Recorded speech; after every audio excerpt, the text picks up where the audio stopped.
Thank you. Thank you. Please be seated. Good morning, everyone. Thank you, Secretary Shinseki, for your lifetime of service to our nation and for being a tireless advocate on behalf of America's veterans, including your fellow Vietnam veterans. To Vice President Biden and Dr. Jill Biden, Secretaries Hagel and Perez, Admiral Winnefeld, Major General Buchanan, most of all to our outstanding veteran service organizations, our men and women in uniform, and to the proud veterans and family members joining us in this sacred place. Michelle and I are incredibly honored to be with you all here today again. To the Gold Star families and the brothers and sisters in arms who walk the paths of these hallowed grounds in the cemeteries around the world, we join you as you remember your loved ones who wore America's uniform. And here at Arlington and Section 60, we've ensured that you can continue to bring the small mementos of your love and affection to the final resting place of these American heroes. Today we gather once more to honor patriots who have rendered the highest service any American can offer this nation. Those who fought for our freedom and stood sentry for our security. On this hillside of solemn remembrance and in veterans' halls and in proud parades across America, we join as one people to honor a debt we can never fully repay. In the life of our nation, across every generation, there are those who stand apart. They step up, they raise their hands, they take that oath, they put on the uniform, and they put their lives on the line. They do this so that the rest of us might live in a country and a world that is safer, freer, and more just. This is the gift they've given us. This is the debt that we owe them. They fought on a green at Lexington so that we could make independent the country they imagined. They fought on the fields of Gettysburg so that we could make whole a nation torn asunder. They fought on the beaches of Europe and across Pacific Islands. And from their sacrifice, we emerged the strongest and most prosperous nation in the history of the world. And this year, as we mark the 60th anniversary of the end of the fighting in Korea, we pay special tribute to all those who served in the Korean War. From the jungles of Vietnam to Desert Storm to the mountains of the Balkans, they have answered America's call. And since America was attacked on that clear September morning, millions more have assumed that mantle, defining one of the greatest generations of military service this country has ever produced. On tour after tour after tour in Iraq and Afghanistan, this generation, the 9/11 generation, has met every mission we have asked of them. And today we can say that because of their heroic service, the core of Al-Qaeda is on the path to defeat, our nation is more secure, and our homeland is safer. There are men and women like the soldier and soon-to-be veteran I met a few months ago, Jakari Hogan. Jakari deployed to Iraq twice, and she survived not one but three separate IED explosions. And when she was well enough, she deployed again, this time to Afghanistan, where she was often the only woman at our forward operating bases. She proudly wears the Combat Action Badge, and today Jakari is committed to helping other wounded warriors recover from the trials of war. Helping the troops, she says, is what I'm all about. My fellow Americans, that's what we should be all about. Our work is more urgent than ever because this chapter of war is coming to an end. Soon, one of the first Marines to arrive in Afghanistan 12 years ago, Brigadier General Daniel Yu, will lead his Camp Pendleton Marines as they become one of the last major groups of Marines to deploy in this war. And over the coming months, more of our troops will come home. This winter, our troop levels in Afghanistan will be down to 34,000.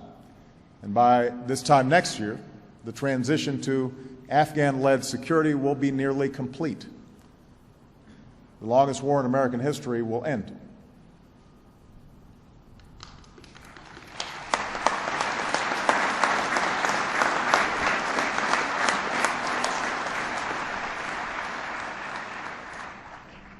As is true after every conflict, there's a risk that the devoted service of our veterans could fade from the forefront of our minds, that we might turn to other things. But part of the reason we're here today is to pledge that we will never forget the profound sacrifices that are made in our name. Today reminds us of our sacred obligations. For even though this time of war is coming to a close, our time of service to our newest veterans has only just begun. Think about it. Our troops wear the uniform for a time, yet they wear another proud title, the title of veteran, for decades, for the rest of their lives. As a nation, we make sure we have the best led, best trained, best equipped military in the world. We have to devote just as much energy and passion to making sure we have the best cared for, best treated, best respected veterans in the world.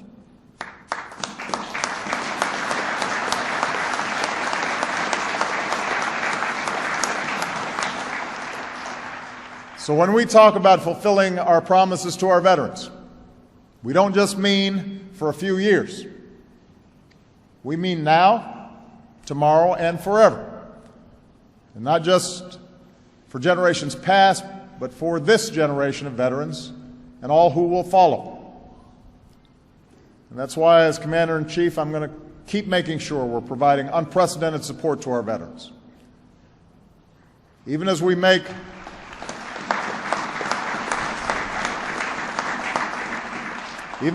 difficult fiscal choices as a nation, we're going to keep making vital investments in our veterans. We're going to keep improving veterans' health care, including mental health care, so you can stay strong. We're making sure that veterans not covered by the VA can secure quality, affordable health insurance. We're going to keep reducing the claims backlog. We've slashed it by a third since March, and we're going to keep at it so you can get the benefits that you have earned and that you need when you need them.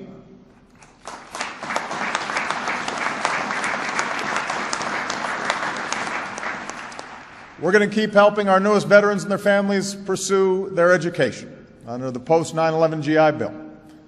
We just welcomed our 1 millionth student veteran, and we're ready for all those who come next.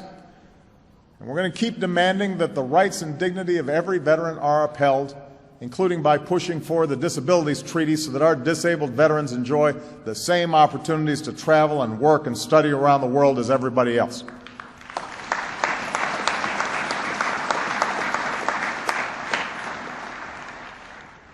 And with the help of Michelle and Dr. Jill Biden and joining forces, we're going to keep fighting to give every veteran who's fought for America the chance to pursue the American dream, a fair shot at the jobs and opportunity you need to help us rebuild and grow here at home. Because you're bringing home the skills and the work ethic and leadership necessary to start companies and serve your communities and take care of your fellow veterans. That's our promise to you and all who've served, to be there, to support you when you come home, every step of the way. And as a nation, we will strive to be worthy of the sacrifices that you've made. That's what we owe all our veterans. That's what we owe veterans like Richard Overton, who served in the Army in World War II. He was there at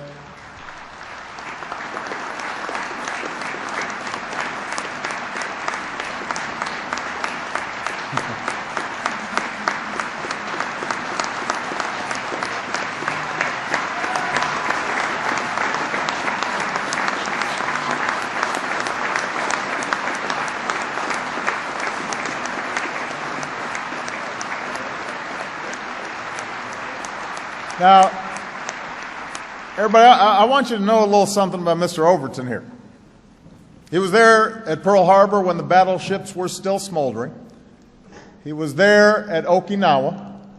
He was there at Iwo Jima, where he said, "I only got out of there by the grace of God." When the war ended, Richard headed home to Texas, to a nation bitterly divided by race, and his service on the battlefield was not always matched by the respect that he deserved at home, but this veteran held his head high. He carried on and lived his life with honor and dignity. He built his wife a house with his own two hands. He went back to work in the furniture business.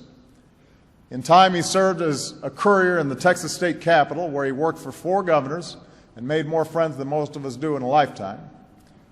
And today, Richard still lives in the house that he built all those years ago, rakes his own lawn, and every Sunday he hops in his 1971 Ford truck and drives one of the nice ladies in his neighborhood to church. So,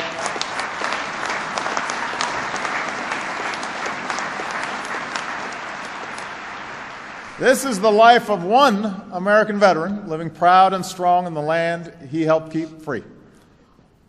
And earlier this year, the great folks at Honor Flight Austin brought Richard to Washington, D.C. for the first time. And he and his fellow veterans paid their respects at the World War II Memorial. And then they visited the memorial to Martin Luther King, Jr. And as Richard sat in a wheelchair beneath that great marble statue, he wept. And the crowd that gathered around him wept too, to see one of the oldest living veterans of World War II bear witness to a day, to the progress of a nation he thought might never come. Richard Overton, this American veteran, is 107 years old. And we are honored that he's here with us today. So let's ask Richard to stand again, because he can stand.